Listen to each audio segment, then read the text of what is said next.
Merci Madame la Présidente et bonne année à tout le monde, à Pâques et à Zaloud.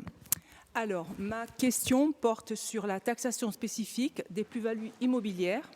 Alors, suite à l'article 28 de la loi de finances du 30 décembre 2022, mise en application le 1er janvier 2023, nous allons avoir en Corse une taxation spécifique sur les plus-values en matière immobilière. Mais au préalable, il faudra que, Monsieur le Président, au travers de l'Office foncier, que vous déterminiez un zonage où cette taxe va s'appliquer et qui est l'habilitation du Parlement, puisque l'article 28 fait référence à l'article 4422-16 du Code général des collectivités. Bien. Alors, avant de rentrer véritablement dans cette taxe spécifique à la Corse, je voudrais vous faire une petite présentation de la plus-value générale. Une plus-value, c'est un impôt qu'un particulier paye à l'État quand il fait une vente d'un bien. Il y a des cas d'exonération. Quand vous vendez votre résidence principale, vous êtes exonéré de plus-value. Quand vous vendez une résidence secondaire et que vous n'êtes pas propriétaire de votre résidence principale, vous ne payez pas de plus-value parce que vous prenez l'engagement dans l'acte de réinjecter le produit de la vente pour acheter votre résidence principale. Quand vous détenez un bien pendant 30 ans, vous sortez du champ d'application de la plus-value. Donc cette taxe spécifique, elle va s'appliquer uniquement aux résidences secondaires. Elle taxera donc les résidences secondaires. Elle ne concerne pas les terrains à bâtir, elle ne concerne pas les cessions de parts. Et vous le comprenez, parce que c'est une taxe sur l'immobilier. C'est dommage qu'elle ne concerne pas les sociétés, parce que beaucoup de résidences secondaires sont au travers de sociétés. Ça veut dire qu'elles échapperont à cette plus-value, cette super taxe. Donc cette super taxe, il faut savoir qu'au niveau national, elle existe déjà. La loi de finances de 2013 a mis en place une taxe additionnelle, en fait, qui est une majoration de la plus-value à partir d'un certain seuil de plus-value taxable, c'est-à-dire 50 000 euros. À partir de 50 000 euros, vous avez une majoration de plus-value. Nous l'appliquons déjà, nous notaires. Enfin, moi, je ne l'ai jamais rencontré depuis 2013. Je me suis rapprochée de la conservation des hypothèques, qui est l'organe sur lequel nous versons cette taxe. Ils ne l'ont jamais rencontrée également depuis 2013. Donc j'ai fait une petite simulation, Monsieur le Président, sur 50 000 euros de plus-value taxable, pas collecté, taxable. Si on applique en fait le coefficient proposé dans le cadre de la loi 28, de l'article 28 de la loi de finances, le montant collecté par la collectivité, si demain vous avez l'habilitation, est aux alentours de 3 000 euros collectés par la collectivité. Je dirais que le mécanisme peut avoir du sens à partir de 260 000 euros taxables, où là, effectivement, on est à 30% de majoration. Mais au départ, les seuils ne sont pas significatifs. J'ai regardé également par rapport à la taxe additionnelle qui est perçue par l'État, on est également dans le même ordre de grandeur. Donc je me pose la question, si vous voulez, véritablement de l'efficience de cette super taxe.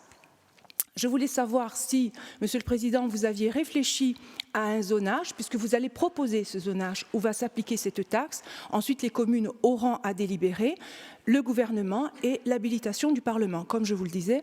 Et est-ce que, étant donné que cette super taxe, elle existe déjà au niveau national, on appelle ça une taxe additionnelle, comme je vous le disais depuis 2013, est-ce que vous avez un peu budgétisé, étant donné que nous avons le DOB cet après-midi, vous avez parlé de la loi de finances et vous ne parlez pas de cette mesure.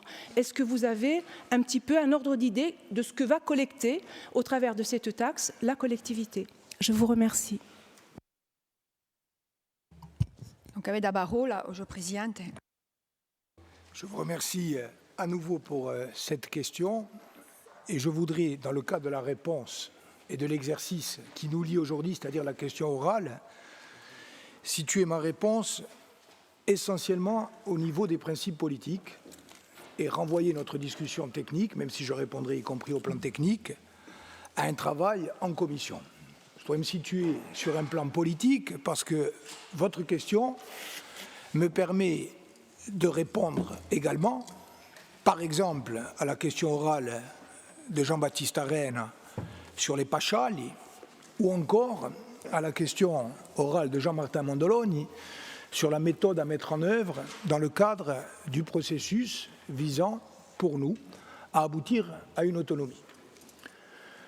Rappelez donc, au-delà du débat technique, les députés, principalement les députés nationalistes, mais non exclusivement, parce que Laurent Marcangeli y contribue à la place qui est la sienne et avec les idées qui sont les siennes, les députés nationalistes mènent, depuis leur réélection, et même avant, un combat juridique et politique, en étroite concertation avec le Conseil exécutif de Corse, pour faire adopter des dispositifs fiscaux spécifiques qui nous permettent de lutter plus efficacement contre la spéculation immobilière, à droit constitutionnel constant. Parmi ces dispositifs, pour mémoire, une proposition de majoration de la taxe d'habitation sur les résidences secondaires pour toutes les communes de Corse qui le souhaiteraient, alors qu'aujourd'hui seuls Bastia et Ajaccio peuvent surtaxer.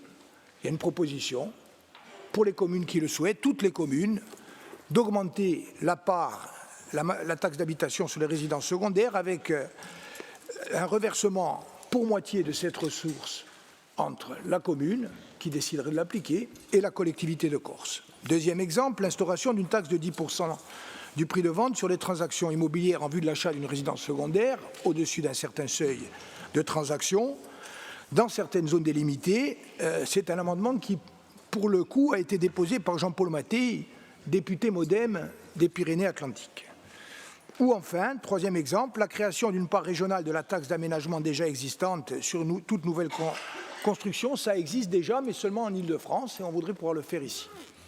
Puis, en complément de ces trois mesures, il y en a eu une quatrième qui consistait effectivement à autoriser une part de taxe additionnelle que vous venez d'évoquer. Les amendements initiaux, et c'est là que je voudrais faire un peu de politique. Les amendements initiaux déposés par les députés, alors, il y a les mécanismes parlementaires, anticipaient le risque d'anticonstitutionnalité ou d'inconstitutionnalité d'un dispositif qui serait uniquement consacré à la Corse. Et donc, parmi ces amendements, il y avait la proposition de ce dispositif en précisant qu'il avait vocation à être appliqué aussi dans d'autres régions françaises soumises à des logiques de forte spéculation immobilière, et c'est la raison pour laquelle il a été soutenu notamment par des députés du Pays basque, certains députés de montagne, de la Bretagne, etc. Le gouvernement a fait adopter la loi de finances avec cet amendement sur le fondement de l'article 49.3. Et dans le cas de l'article 49.3, c'est un des amendements qui a été retenu, qui avait été déposé, en l'espèce celui de Paul-André Colombagne, mais qui ne prévoyait pas cette extension.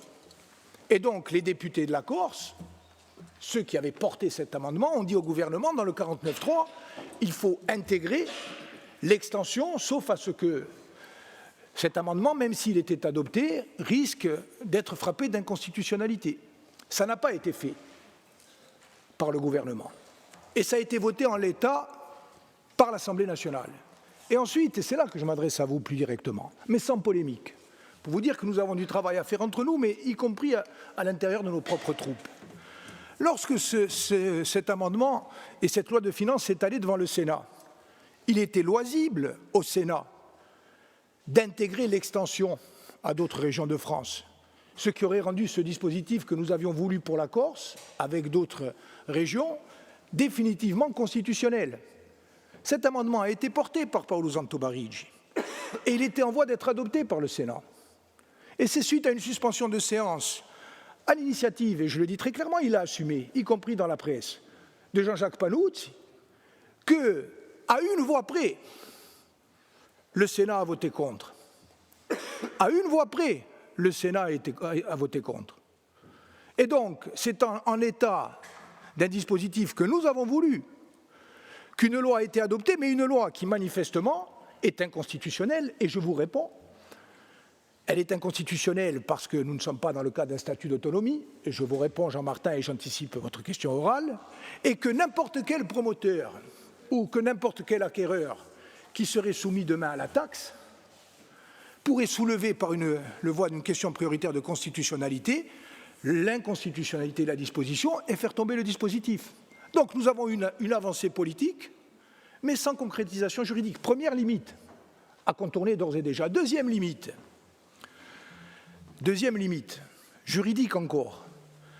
Le pouvoir qui est donné, vous le savez, c'est la demande d'adaptation législative. Nous ne pouvons pas décider. Nous pouvons proposer au gouvernement qui doit prendre une loi spécifique pour la Corse et nous autoriser à le faire. Mais prenant cette loi spécifique à supposer qu'ils veuillent le faire, il y aura encore le risque d'inconstitutionnalité. Et lorsqu'on sait le sort qui a été demandé à nos demandes d'habilitation, d'aménagement législatif ou réglementaire, je ne parle plus des 50, des 20 dernières années qui ont été écartées, je parle des dernières, celles qu'on a votées ensemble, à l'unanimité. Il y en avait 2. Sur le carburant, voté à l'unanimité, et sur l'intégration de dispositions spécifiques sur le pouvoir d'achat, à l'unanimité, même pas une réponse. À tel point que, et vous y étiez pour beaucoup d'entre vous, lorsque nous avons été à Paris, le ministre Darmanin nous a présenté ses excuses au nom du gouvernement, en disant qu'il y avait eu un loupé pendant l'été, et que le raté serait rattrapé, mais il n'a jamais été rattrapé. Et donc cet argument-là encore, il pèse pour dire quoi? On ne veut pas simplement avoir un pouvoir de demande de modification de la loi, parce qu'on sait que ça ne sera jamais suivi d'effet. Il faut le transfert de la compétence pour légiférer en matière de fiscalité, et notamment pour légiférer contre la spéculation. Et je réponds par avance, et Julien Pauline le fera à Jean-Baptiste Arène. Nous sommes allés aussi loin que possible, et nous allons aussi loin que possible dans les dispositifs imaginables et mobilisables à droit constitutionnel constant, mais chaque fois que nous voulons aller plus loin, nous n'avons pas le pouvoir de faire. Et donc il faut un statut d'autonomie, qu'on le veuille ou qu'on ne le veuille pas. En tout cas, si on veut pouvoir lutter contre la spéculation de façon plus efficace, il faut un statut d'autonomie. Je réponds à votre question au plan technique. Que dit le dispositif actuel, malgré toutes ses limites? Il dit, vous devez proposer, à partir d'une cartographie sur laquelle travaille l'Office foncier, mais une cartographie proposée par le Conseil exécutif et votée par l'Assemblée de Corse. Donc, bien sûr, nous allons travailler à cette cartographie, par anticipation, même si nous savons que ce dispositif-là, très certainement, ne s'appliquera jamais.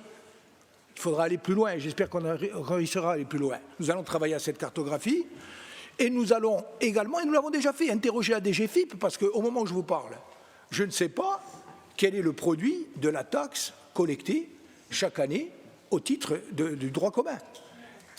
Il n'y en a pas aujourd'hui, mais il y a la possibilité de le faire. Donc, c'est à partir de là que nous aurons les bases d'imposition théoriques possibles et que nous réfléchirons à l'effort fiscal. Mais à vue de nez, et d'après ce que nous disent les experts que nous avons pu consulter, c'est une ressource potentielle de quelques dizaines de millions d'euros par an. De quelques dizaines de millions d'euros par an. Je pourrais vous en dire plus après, mais ayons en tête que ce travail, la loi est passée décembre 2022. Je veux dire, on est en fin janvier. Pas pu demander à l'Office foncier de commencer à travailler sur une cartographie et je n'ai pas encore travaillé, je n'ai pas eu les réponses de la DGFiP, etc. Mais dans tous les cas, ce que je vous dis, c'est que, et je le dirai tout à l'heure, sans autonomie, sans transfert de la compétence fiscale dans un certain nombre de domaines, pas de possibilité de lutter contre la spéculation.